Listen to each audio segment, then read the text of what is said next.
चलिए अब शुरू करते हैं सुपरफास्ट खबरों का सिलसिला। देश भर में जन्माष्टमी धूमधाम से मनाई गई। मंदिरों में नंदलाला के दर्शन के लिए भीड़ उमड़ी। श्री कृष्ण जन्माष्टमी के मौके पर उत्तर प्रदेश के मुख्यमंत्री योगी आदित्यनाथ मथुरा पहुंचे। उन्होंने भगवान कृष्ण की जन्मस्थली में नंदलाला के दर्शन किए। सीएम योगी ने मंदिर में पूजा अर्चना की।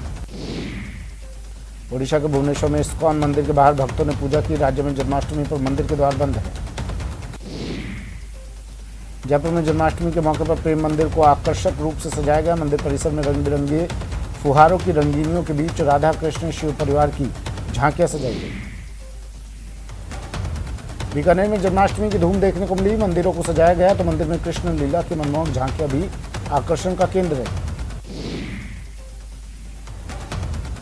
राजसमंद में जन्माष्टमी पर वैष्णव संप्रदाय की प्रधान पीठ नाथद्वारा में श्रद्धालुओं की आस्था का सैलाब उमड़ा। इस अवसर पर श्रीनाथ जी मंदिर को आकर्षक रोशनी से सजाया गया। अलवर के बानसूर में श्री श्याम मंदिर पर महिलाओं ने भजन सत्संग कीर्तन का आयोजन किया। इस दौरान बाबा के मंदिर में 5 किलो का केक काटकर श्री कृष्ण जन्मदिन मनाया गया। बूंदी में भगवान श्री कृष्ण का जन्मोत्सव बड़े हर्षोल्लास पूर्वक मनाया गया। इस मौके पर शहर भर के प्रमुख मंदिरों में भगवान श्री कृष्ण की बाल लीलाओं को चित्रित करती हुई झांकी सजाई गई। अलवर में कृष्ण जन्माष्टमी आस्था के साथ धूमधाम से मनाई गई। भगवान कृष्ण के जन्म पर लड्डू गोपाल की मूर्तियों का पंचामृत से अभिषेक कर उनको पोशाक पहनाई गई। बीकानेर के पीबीएम कैंसर अस्पताल के रैन बसेरे में भी जन्माष्टमी धूमधाम से मनाई गई। श्री कृष्ण सेवा समिति की ओर से इसका आयोजन हुआ। श्रीगंगानगर में जन्माष्टमी पर मंदिरों में विशेष सजावट की गई। भक्त मंदिरों में भजन कीर्तन करते नजर आए। भरतपुर के आराध्य देव बिहारी जी मंदिर में जन्माष्टमी पर अपार भीड़ रही। मंदिर परिसर में आने वाले भक्तगण को कोरोना की गाइडलाइन के अनुसार ही प्रवेश दिया गया। जयपुर में जन्माष्टमी के मौके पर नटखट कान्हा और चुलबुली राधिका प्रतियोगिता का आयोजन हुआ। पिंक सिटी प्रेस क्लब की ओर से इसका आयोजन हुआ। श्रीनगर में भी जन्माष्टमी पर कश्मीरी पंडित समुदाय के लोगों ने झांकी निकाली। श्रीनगर के प्रसिद्ध और ऐतिहासिक लाल चौक से झांकी निकाली गई, जिसका नजारा देखते ही बन रहा था। सुप्रीम कोर्ट के इतिहास में पहली बार आज 9 जज एक साथ पदभार संभालेंगे। चीफ जस्टिस एनवी रमन्ना सुबह 10:30 बजे सभी जजों को पद की शपथ दिलाएंगे। टोक्यो पैरालंपिक्स में भारत को एक और गोल्ड मेडल मिल गया है। जेवलिन थ्रो में सुमित अंतिल ने गोल्ड अपने नाम किया। उनकी इस कामयाबी पर पीएम मोदी और सीएम गहलोत ने बधाई दी। टोक्यो पैरालंपिक गेम्स में गोल्ड मेडल जीतकर इतिहास रचने वाले सुमित अंतिल से प्रधानमंत्री नरेंद्र मोदी ने फोन पर बात की और उन्हें शुभकामनाएं दी। पीएम मोदी ने अंतिल से कहा कि आपने देश और अपने परिवार को गौरवान्वित महसूस करवाया है। युवाओं को आपसे प्रेरणा मिलेगी। प्रदेश की शूटर अवनी लेखरा ने 10 मीटर एयर स्टैंडिंग में पैरालंपिक्स रिकॉर्ड बनाते हुए गोल्ड मेडल जीता। उन्होंने फाइनल में 249.6 पॉइंट हासिल किए, जो कि पैरालंपिक्स खेलों के इतिहास का नया रिकॉर्ड है। भाला फेंक स्पर्धा में देवेंद्र झाझरिया ने सिल्वर मेडल जीता। उन्होंने पुरुषों की भाला फेंक F46 फाइनल स्पर्धा में 64.35 के अपने सर्वश्रेष्ठ थ्रो के साथ रजत पदक जीता है। टोक्यो पैरालंपिक में सुंदर गुर्जर ने कमाल कर दिया। सुंदर गुर्जर ने 64.01 मीटर जेवलिन थ्रो में कांस्य पदक जीत लिया है। टोक्यो पैरालंपिक में पुरुषों की डिस्कस थ्रो की F56 स्पर्धा में योगेश कठुनिया ने सिल्वर मेडल जीत इतिहास रच दिया है। पदक वीरों पर इनामों की बरसात हो गई है। सीएम गहलोत ने घोषणा कर दी है कि अवनी लेखरा को गोल्ड जीतने पर 3 करोड़, देवेंद्र झाझरिया को रजत जीतने पर 2 करोड़ और सुंदर सिंह गुर्जर को कांस्य जीतने पर 1 करोड़ देगी। आईसीएचआर ने अपनी वेबसाइट पर आज़ादी का अमृत महोत्सव का पोस्टर लगाया है, जिसमें पंडित जवाहरलाल नेहरू की तस्वीर गायब है। इस पर सीएम गहलोत ने हमला बोला। उन्होंने पोस्टर में पंडित नेहरू की तस्वीर नहीं लगाने की निंदा की। वहीं इस मुद्दे पर बीजेपी ने पलटवार किया। उपनेता प्रतिपक्ष राजेंद्र राठौर ने कहा कि देश की आज़ादी में किसी के योगदान को राजनीतिक चश्मे से नहीं देखा जाना चाहिए।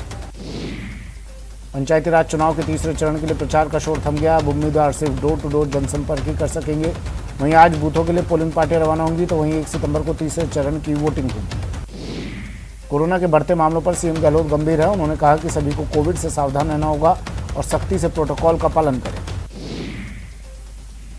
लोकसभा अध्यक्ष ओम बिरला जम्मू कश्मीर दौरे पर स्पीकर बिरला पहलगाम पहुंचे, जहां बिरला ने हल्का पंचायत और ब्लॉक विकास परिषद के जनप्रतिनिधियों से बैठक की और बिरला जिला विकास परिषद के सदस्य भी बैठक में शामिल हुए।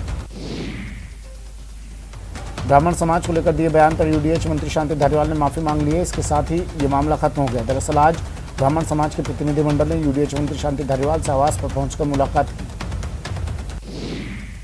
राजस्थान में बीजेपी अल्पसंख्यक मोर्चा की ओर से प्रदेश भर में कांग्रेस सरकार के खिलाफ हल्ला बोल पोल खोल अभियान चलाया जाएगा। बीजेपी अल्पसंख्यक मोर्चा के प्रदेश अध्यक्ष एम सादिक खान ने कहा कि कांग्रेस सरकार ने प्रदेश अल्पसंख्यकों के साथ धोखा किया है।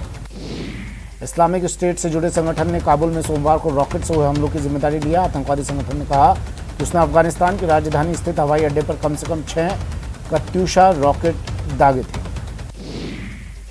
काबुल में रविवार को अमेरिकी ड्रोन हमले की तालिबान ने कड़ी आलोचना करते हुए इसे मनमाना करार दिया है। तालिबान के प्रवक्ता जबीउल्लाह ने अमेरिका की आलोचना करते हुए कहा कि इस दौरान आम नागरिकों की मौत हुई है।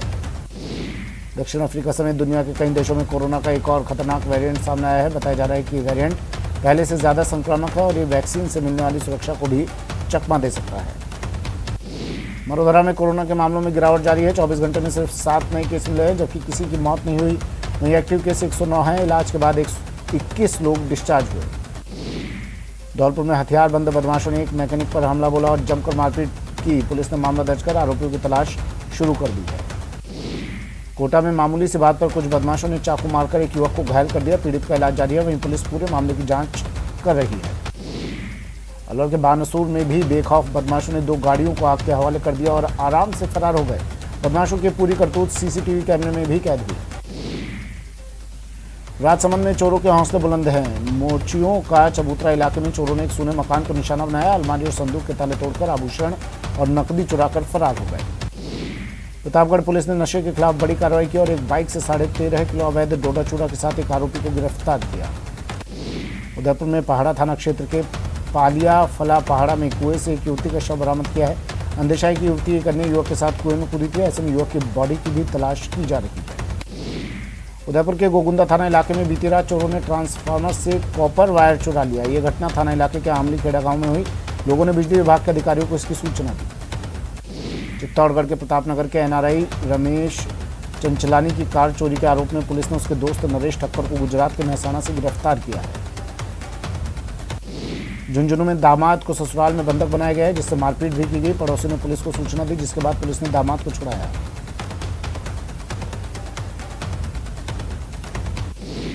नागौर के जायल थाना क्षेत्र में एक 17 साल की नाबालिग के साथ 5 लोगों द्वारा सामूहिक दुष्कर्म करने के मामले में पुलिस ने कार्रवाई करते हुए एक आरोपी सहित एक नाबालिग युवक को पुलिस ने गिरफ्तार किया है।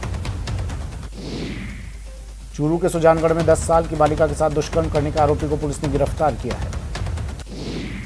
बाड़मेर में व्यापारी को बंधक बनाकर 70 लाख की फिरौती मांगने के मामले का खुलासा किया है। पुलिस ने व्यापारी को छुड़ाकर आरोपी पति पत्नी को गिरफ्तार किया है। डूंगरपुर में श्री कृष्ण जन्माष्टमी पर जुआ खेलने वाले जुआरियों के खिलाफ पुलिस ने बड़ी कार्रवाई की है। पुलिस ने एक घर से 16 जुआरियों को गिरफ्तार किया, जिनके पास से पुलिस को 23,320 रुपए बरामद हुए। रिश्वत लेने के आरोपी कोटा विश्वविद्यालय के परीक्षा नियंत्रक डॉक्टर प्रवीण गोयल के विरुद्ध एसीबी कोर्ट ने आरोप तय कर दिए। मार्च 2011 को आयोजित की गई ट्रैप कार्रवाई में आरोपी को 20,000 रुपये रिश्वत राशि के साथ पकड़ा गया था। कोटा में 21 लाख रुपए की जमीन धोखाधड़ी के मामले में फरार चल रहे आरोपी को पुलिस ने गिरफ्तार किया है।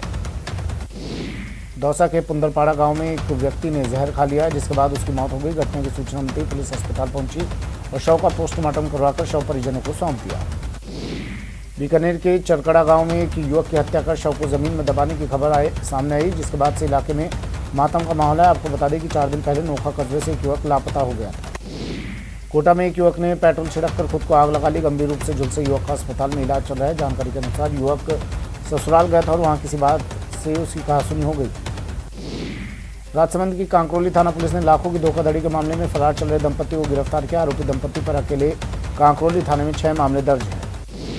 झालावाड़ के सामुदायिक स्वास्थ्य केंद्र अस्पताल में संविदाकर्मी ने नवजात शिशु को एक्सपायरी डेट की दवा दे दी। जब इस बारे में पेशेंट के परिजनों ने शिकायत की तो कर्मचारी उल्टा धौंस जमाने लगे, जिसके बाद पेशेंट के परिजनों ने विरोध प्रदर्शन किया। श्रीगंगानगर के रावला में कुएं में मोटर रिपेयरिंग के लिए उतरा मजदूर युवक जहरीली गैस की चपेट में आ गया और मूर्छित हो गया। युवक को सुरक्षित कुएं से बाहर निकाला गया। श्रीगंगानगर में प्रशासन की सजगता के चलते एक नाबालिग बालिका का बाल विवाह होते होते बच गया। नाबालिग बच्ची का विवाह सुखाड़िया सर्किल स्थित एक होटल में चोरी छुपे किया जा रहा था, जहां प्रशासन ने छापा मारकर बच्ची को बचाया। बांदा की छिपाबड़ौद थाना पुलिस ने 59 ग्राम स्मैक के साथ 2 तस्करों को गिरफ्तार किया। दोनों को बाइक समेत पकड़ा गया। नागौर जिले के खानपुरा गांव में जमीन विवाद में युवक के साथ जमकर मारपीट की गई। पीड़ितों ने आरोपी की गिरफ्तारी की मांग की है। ब्रेक के बाद स्वागत है आपका। चलिए फिर से शुरू करते हैं सुपरफास्ट खबरों का सिलसिला। झुंझुनू में एक कार और बाइक की आमने सामने की भिड़ंत हो गई। इस दर्दनाक सड़क हादसे में एक बच्चे समेत 3 लोगों की मौत हो गई। भरतपुर के खोहो इलाके में आदि बद्री धाम पर बने कुंड में 2 बच्चों की डूबने से मौत हो गई। मृतक के परिजनों ने पोस्टमार्टम करवाने को मना कर दिया। फिलहाल पुलिस समझाइश कर रही है। बीकानेर के चरकड़ा गांव में खेत में दबाया गया एक शख्स का शव मिलने से सनसनी फैल गई। मौके पर पहुंची पुलिस ने शव को मोर्चरी में भिजवाया और मामले की जांच में जुट गई। हनुमानगढ़ के पूरबसर गांव के पास एक बाइक की ट्रक से टक्कर हो गई। हादसे में बाइक सवार 2 युवकों की मौके पर ही मौत हो गई और एक गंभीर रूप से घायल हो गया। भिलवाड़ा में पीएचसी की एक एम्बुलेंस में शॉर्ट सर्किट होने से आग लग गई। देखते ही देखते एम्बुलेंस में आग बढ़ गई। मौके पर मौजूद मैकेनिक ने अपनी सूझबूझ से उस पर काबू पाया। बूंदी के मेज नदी में नहाते समय सेल्फी लेना 3 युवकों को भारी पड़ गया। सेल्फी के चक्कर में तीनों युवक पानी के तेज बहाव में बह गए। हालांकि एक युवक को आसपास के लोगों ने बचा लिया, लेकिन 2 युवक पानी के साथ बह गए। सिरोही के देरोल गांव में जंगल से विचरण करके आ रही भैंस की सड़क किनारे लगे बिजली सप्लाई के ट्रांसफार्मर की चपेट में आने से मौत हो गई। करौली में त्योहार के दिन भी ड्यूटी लगाने को लेकर महिला स्वास्थ्य कार्मिकों ने कलेक्टर को ज्ञापन सौंपा। अलवर जिले के नीमराना उपखंड में के कुतीना गांव में महिलाओं ने पानी की समस्या से परेशान होकर गांव में बने वाटर पंप हाउस पर ताला जड़ दिया। घरों में 10 दिनों से पानी की समस्या बनी हुई है, लेकिन जल विभाग शिकायत के बाद भी सुध नहीं ले रहा। बीकानेर के सबसे पौष इलाके कलेक्ट्रेट में भी गंदगी का आलम लगातार जारी है। कलेक्ट्रेट के पास गंदगी का ढेर काफी परेशानी का सबब बना हुआ है। कचरा निगम के दावों की पोल खोल रहा है। टोंक में श्री कृष्ण जन्माष्टमी पर कोरोना गाइडलाइन की उड़ी धज्जियां। करोला के हरे कृष्णा विलेज में उड़ी गाइडलाइन की धज्जियां। झालावाड़ में भी कृष्ण जन्माष्टमी का पावन पर्व हर्षोल्लास के साथ मनाया गया। इस दौरान जिले भर के कृष्ण मंदिरों में लोग देर रात तक दर्शनों के लिए पहुंचते रहे। करौली में मंत्री अशोक चांदना ने सर्किट हाउस में जनसुनवाई की। इस दौरान उन्होंने एक ही थाना क्षेत्र में हुई 13 चोरियों पर नाराजगी जताई। कोटा के ग्रामीण इलाकों में सरकारी स्कूलों को खोलने के लिए तैयारियां शुरू कर दी गई हैं। कोविड-19 की गाइडलाइन का पालन करते हुए स्कूलों में साफ सफाई करवाई गई, साथ ही स्कूल को सैनिटाइज किया गया। कोटा के इटावा के बम्बोलिया कला में बाढ़ से पीड़ित 500 परिवारों को सामाजिक संस्थाओं द्वारा राहत सामग्री वितरित की गई। सामाजिक संस्थाएं लगातार पीड़ित परिवारों को सामग्री वितरित करके मिसाल कायम कर रही है। कोटा रेल मंडल के कर्मचारी देशबंधु पांडे को केबीसी में जाना महंगा पड़ गया। रेलवे प्रशासन ने देशबंधु पांडे को चार्जशीट थमा दी है, साथ ही 3 साल के लिए उनकी वेतन वृद्धि को भी रोक दिया है। रेलवे प्रशासन की कार्रवाई का कर्मचारी संगठन विरोध कर रहे हैं। वेस्ट सेंट्रल रेलवे मजदूर संघ के मंडल सचिव अब्दुल खालिद ने कहा कि देशबंधु पांडे के साथ रेल प्रशासन ने ठीक नहीं किया।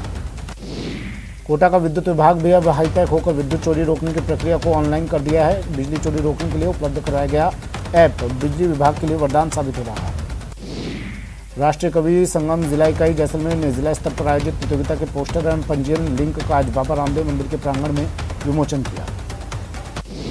कोटा में शाइन इंडिया फाउंडेशन की ओर से नेत्रदान जागरूकता पखवाड़ा का आयोजन हो रहा है। इसके तहत पिछले 24 घंटे में 3 लोगों ने नेत्रदान कर मिसाल कायम की। करौली में मंत्री अशोक चांदना की अध्यक्षता में वन खंड की संघर्ष समिति की बैठक हुई। बैठक में संघर्ष समिति के प्रतिनिधि शामिल हुए।